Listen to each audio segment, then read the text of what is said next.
Hello everyone. Welcome welcome back to my channel universe of answer stories. अगर आपको ये video पसंद आए तो इसे लाइक कीजिए, शेयर कीजिए और मेरे चैनल में अगर नए हैं तो इसे सब्सक्राइब भी कीजिए। Please guys support me. तो चलिए शुरू करते हैं हमारी स्टोरी डील ऑफ मैरिज का आज का पार्ट। जैसे कि हम पिछले पार्ट में देखे थे, विंग थोड़ा डर गया था क्योंकि उसे लगा कि वांगजी तो कार चलाता है, तो इतनी रात को उसके घर पर कौन आया है बाइक लेकर। तो वो अपने हाथों में एक छोटा सा डंडा लेकर नीचे धीरे धीरे जा रहा था। तभी हमें दिखाया जाता है विंग के बटलर जो उनके घर पर ही रहते हैं जब विंग के पापा उनके घर पर अवेलेबल नहीं होते हैं। वो जाकर विंग के गेट को खोलते हैं तो तभी विंग देखता है सामने वांगजी खड़ा हुआ था, एक black leather pant, white T shirt and एक ब्लैक लेदर जैकेट पहनकर, और अपने हाथों में एक हेलमेट पकड़ा हुआ था।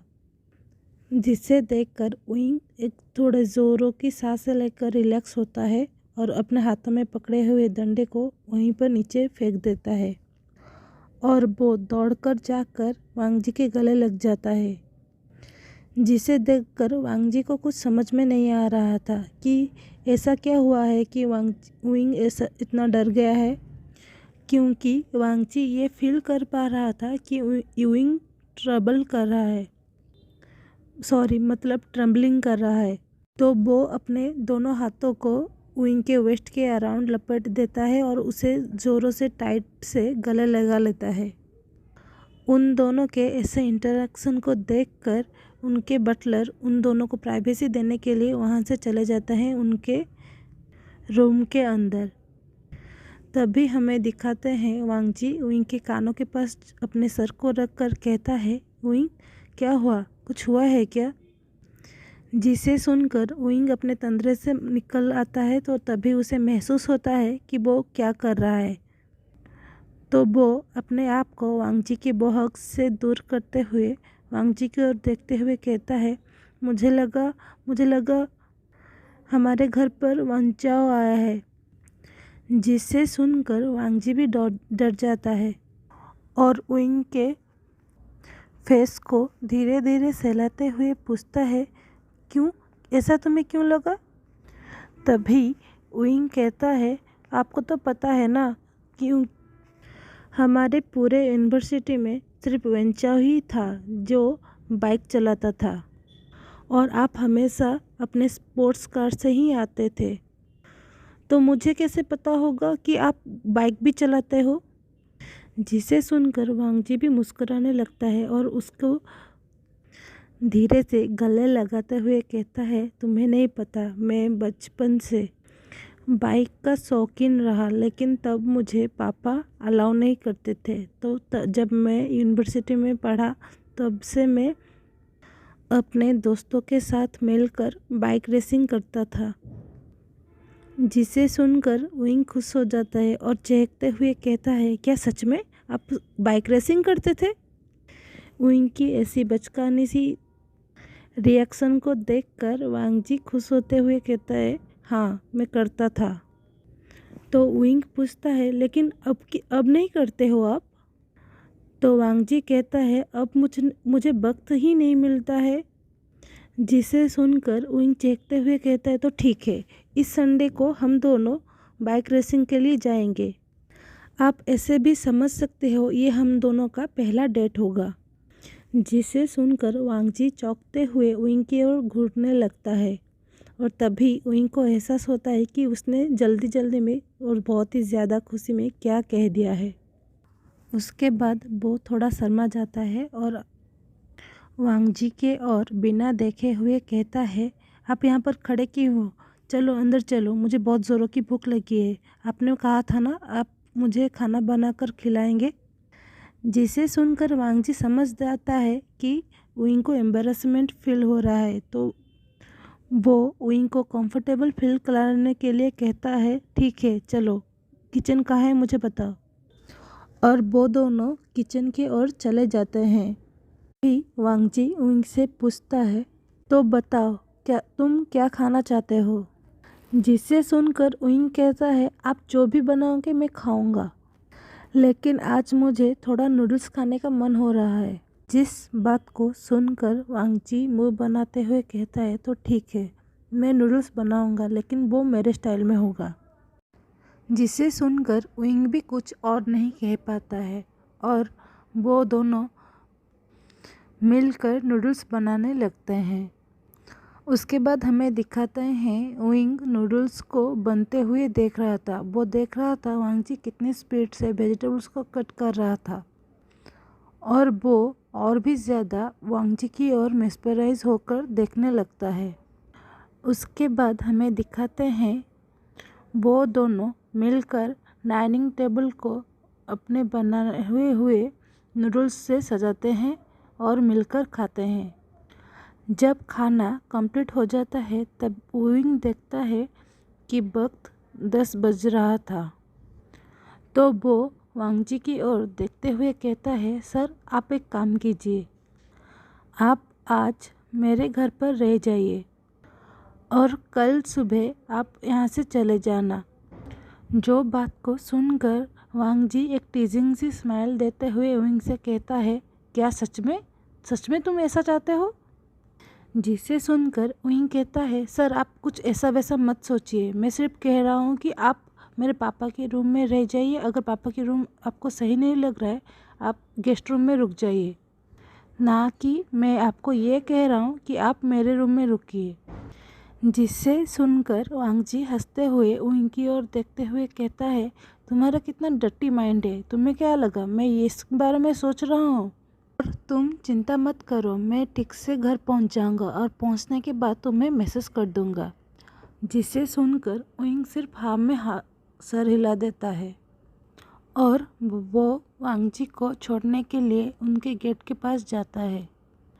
ऐसे ही वो रात गुजर जाता है। तो अगले सीन में हमें वांगजी को कॉलेज में दिखाया जाता है, जहाँ पर वो नी वेसंग को क्रॉस कर जा रहा था। तब वो सुनता है नी वेसंग एक प्लान कर रहा था कैसे वो उइंग की बर्थडे को सेलिब्रेट करेगा।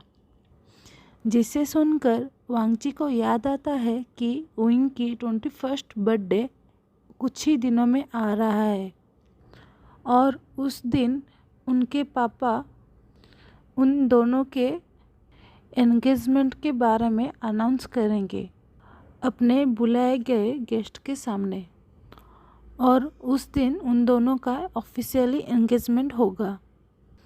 ऐसा सोचते हुए वांगजी अपने कैबिन की ओर चला जाता है और अपने सीट में बैठकर सोचता है कि उइंग को बर्थडे की गिफ्ट में क्या दे। तभी उसे याद आता है कि उइंग के साथ वो इस संडे को बाइक रेसिंग के लिए जाने वाला है। तो वो सोचता है उस दिन वो उससे ही उसका बर्थडे गिफ्ट चॉइस करवा लेगा।